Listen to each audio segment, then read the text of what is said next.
समाजातील प्रत्येक घटकाच्या न्याय हक्कासाठी सदैव तत्पर नंदनगरी न्यूज, सत्य व न्यायाचा स्रोत। आपल्या जिल्ह्यातील प्रत्येक क्षणाची बातमी बघत रहा आपल्या नंदनगरी न्यूजवर आणि रहा अपडेट। अक्कलकुवा अक्राणी तालुक्यात कायमस्वरूपी पाणी टंचाई निवारणासाठी 935 कोटींच्या बृहत आराखड्यास मान्यता। आमदार आमशा पाडवी यांच्या पाठपुराव्याला यश।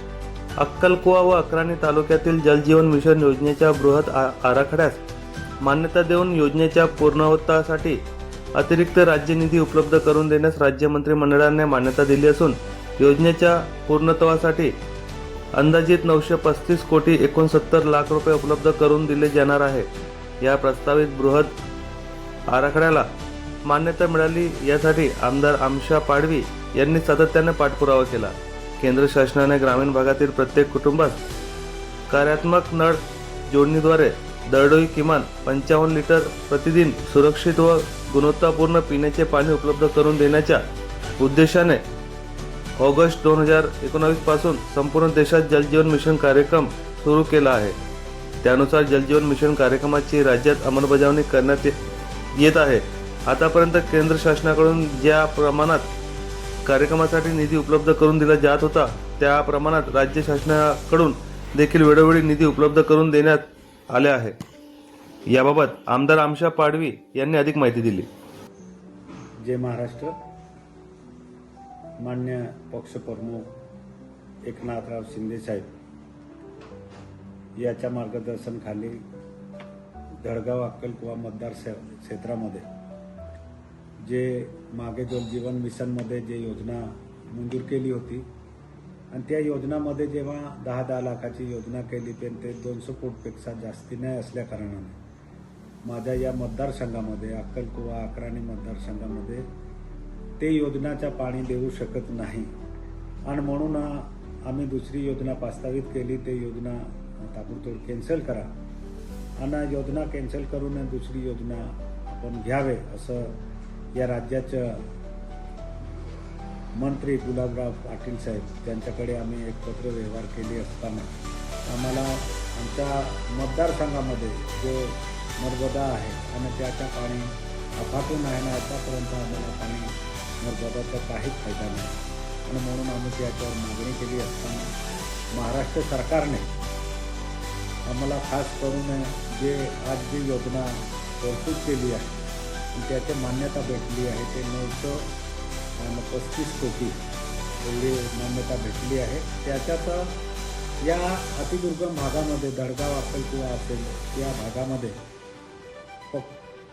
अक्कलकुवामध्ये 44 गाव आणि अक्राणीमध्ये 66 गाव हे त्या गावाच्या त्या योजनामध्ये येणार आहे आणि त्यांच्या जर एकूण जर पाडा जर बघितलं दोघं तालुक्यांचं 1060 पाडे पाडे धरून त्या गावाला त्याचा फायदा होणार आहे। म्हणून आतापर्यंत मला नाही वाटत का नंदुरबार जिल्ह्यामध्ये इतकी मोठी योजना आली असेल पण या महाराष्ट्र सरकारने महायुतीच्या सरकारमध्ये आम्ही मागणी केली असताना त्याचा पाठपुरावा केला असताना आज मला बोलताना आनंद वाटतो का आमच्या एकनाथराव शिंदे साहेब असेल श्रीकांत शिंदे साहेब असेल आणि आमच्या धडगावमध्ये आमच्या बरोबर जे खांद्याला खांदा लावून काम करणारे आमच्या दिदीदादा असेल गणेशदादा असेल आमच्या शिवसेनेचे सगळे पदाधिकाऱ्यांनी मागणी केली तर साहेब आपल्या भागात जर तुम्ही हे मागणी केली की या भागाचं पाणी कायमसाठी तो प्रश्न मिटू शकतो। म्हणून हे योजना कशी होणार आहे तर हे योजना सौर ऊर्जाच्या सगळं आपण त्याच्यावर पहिल्यांदा तयार करून तिथे रस्ते सुद्धा होणार आहे, सौर ऊर्जा पहिल्यांदा लागणार आणि उच्च शिखरावर त्याचा बांधकाम करून आणि ते पाणी धडगावची वेगळी आणि अक्कलकुवाची वेगळी ते योजना तयार करून 2056 पर्यंत ते योजना त्यांना पाणी ते लोकसंख्या वाढेल तरी ते पाणी घटणार नाही इतकी मोठी एवढे वर्षाच्या आपण अंदाजे ते करून महाराष्ट्र सरकारने ते मंजुरी दिली आहे आणि बाकी मान्यतासाठी केंद्र सरकारकडे जाईल। महाराष्ट्राची निधी आणि केंद्राची निधी आहे दोघा राज्यांच्या निधी असते आणि त्याच्यामध्ये केंद्र सरकारने वरची निधी नाही दिली तरी महाराष्ट्र सरकार 500 कोटी निधी तरी ते देणार आहे। म्हणून हे योजना आज आपल्या या धडगाव अक्कलकुवामध्ये आम्हाला हे अभिमान आहे का आम्ही या लोकांचा पाण्याचा प्रश्न हा कायमसाठी सुटणार आहे. आणि म्हणून जे जे विषय येत जाईल समोर, जिथे जिथे अडचण येईल ते सोडवण्यामध्ये आम्ही सक्षम आहे. माझ्या शिवसेनाचे सर्व पदाधिकारीने याच्यात सांगितले की दादा हे योजना झाली तर आमच्याकडे पाणी भेटेल. आणि त्याच्यामध्ये खास करून महाराष्ट्र सरकारचं मी अभिनंदन करेल.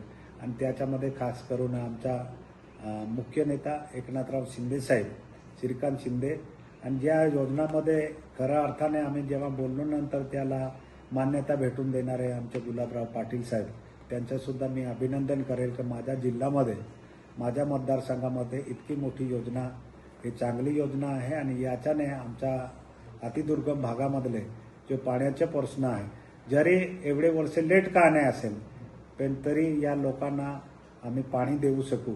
तर टेम जरी लागेल पण इतकी मोठी चांगली योजना करून दिली आहे. म्हणून मी पुन्हा माझ्या महायुती सरकारचं मी अभिनंदन करतो. आणि लवकरच्या लवकर केंद्र सरकारकडे प्रस्ताव पाठवून बाकी निधीसुद्धा आम्हाला मिळवून देईल अशी अपेक्षा व्यक्त करतो. थांबतो. धन्यवाद.